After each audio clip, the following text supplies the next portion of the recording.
Hello guys, a very good evening, Total here. I just wanted to make a quick video. You guys may have watched the quite brilliant video by Shonik on the TF2 bot problem, where he explains why the bot problem is still exists, why it's still a problem, why it is so difficult to fix. And if you watch his video, you might get the impression that, well, it's all hopeless, everything is impossible, whatever we do, whatever Valve does, the bots or the bot makers will find a solution to that. That's a good spy. And he acknowledges it, and that's not his intention. He writes in a comment, I understand you don't need everything to be perfect. Valve could just do some soft fixes, but Treadmill itself admitted by Valve employees to be a problem of concern. So that's why I'm trying to illustrate that that perspective. And you know, I can very strongly recommend you'll watch that movie, especially before you watch this one, because otherwise this won't make no sense. But he basically explains why the bot problem is difficult to fix, and how whatever Valve does, the bot makers can theoretically get around it.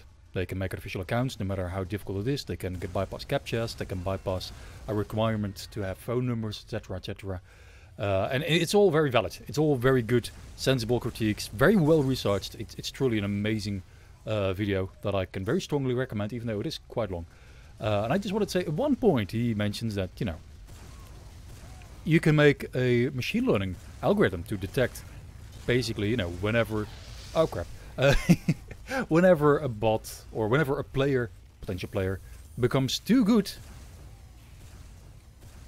you could kick him. But you know, you have very good players in this game. You want to make sure you don't accidentally kick the really good players.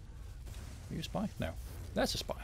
And that's a valid concern. And I understand this. I would say there are two, from a machine learning perspective, there's a few things to keep in mind, and I happen to have a background in machine learning, so I thought I'd explain.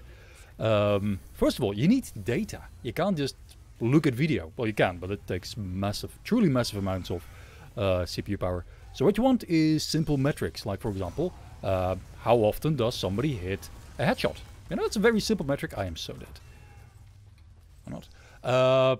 That's a very simple metric. You know, you can calculate how many shots have been fired, how many of those were in a headshot, and if that's above a certain percentage, that's probably a bot. And you know, for real human players, that limit will be very high. You know, a real human player will hit, I don't know, a really good sniper will hit 95% of their shots, probably somewhere around there, maybe 90, 95.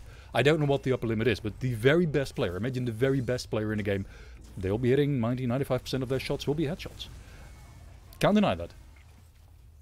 So if you put that limit there, you know, the bot makers only have to miss 5% of the time, and they would still go undetected, theoretically. So that's why you don't want to rely on just, that was a wasted crit. You don't want to rely on just one metric. You can look at a host of parameters, like how long does it take before, between when an enemy appears on screen and when the player shoots him. How fast is that last moment? Even more importantly, crap, I missed that crit. Even more importantly, you can look at consistency. So, you know, even the best players will have an off day.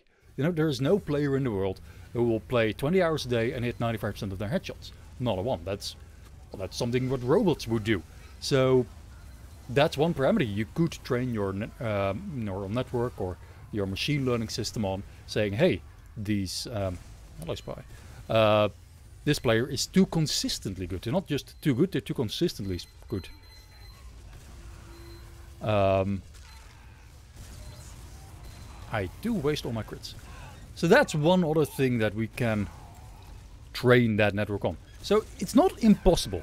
That's my message. Like, it's not impossible. And again, in Shonik's credit, he says that it's not impossible. He just explains it's going to be very difficult. And if you put those criteria a little bit lower, you know, say you kick anyone who hits more than 95% of their headshots, well, the bot makers can just adjust their bots so that they only hit 95% of the shots. You can configure them so they turn off after, you know, after 3-4 hours, you know, or however long people play for. And that's true. And that's absolutely, it's true. It's a concern. Oh, crap. But I think the very important thing to keep in mind there, I keep having all the crits, is as soon as you make bots that are fallible, you know, as soon as you make bots that are not godlike perfect. Hello, medic. Oh, crap! As soon as you do that, suddenly they become far less of a problem. If you have bots that you know, only hit 90% of the shots, and they only react after 400 milliseconds, for example, that's suddenly a lot better situation. That's dealable. Like, imagine the best players in the game, if they were in your game, it would suck to fight against that, but it wouldn't be impossible. It wouldn't be impossible to play the game. So that's kind of my interpretation, and that's kind of my argument against what Shonik says. Well, no, it's impossible, because whatever you do, you will have to keep adjusting it. Medic, please. Medic, please. Thank you. Oh, fuck. So that's my takeaway. I can strongly recommend you all watch Shonik's video. And if you get away from that bit, oh my god, there is nothing we can do, it's hopeless.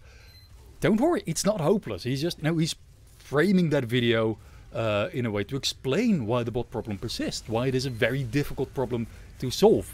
And my take on that is basically, it is an incredibly difficult problem to solve. I fully agree with everything Shonik says. What is the card doing there? But it's not impossible. It's absolutely not... Okay, I messed up. It's absolutely not impossible. That is my takeaway from this. If you have other options, if you have other ideas, I mean, please, drop them in the comments. Let's discuss. Tell me what you think. Tell me why the bot problem persists, why it is difficult to solve, and what Valve might be able to do to solve it. Because I think this is a solvable problem. I don't think it had needed to take this long. If Valve really wanted to. It won't get rid, whatever I propose will not get rid of all cheaters. That's just, for that you have to take for granted. I'm being shot at. But it will probably take out most of the bots to the point where the game becomes playable again. And that's really my takeaway. Like, I would like the game to be playable again. Oh crap, don't jump on that. And I think we can do that. I think Valve can do that. I think Valve is, extremely competent. But if they want to, they can make the game not free of cheaters, because that's impossible, but playable. So yeah, that's my take. Let me know what you think. Tons of it out.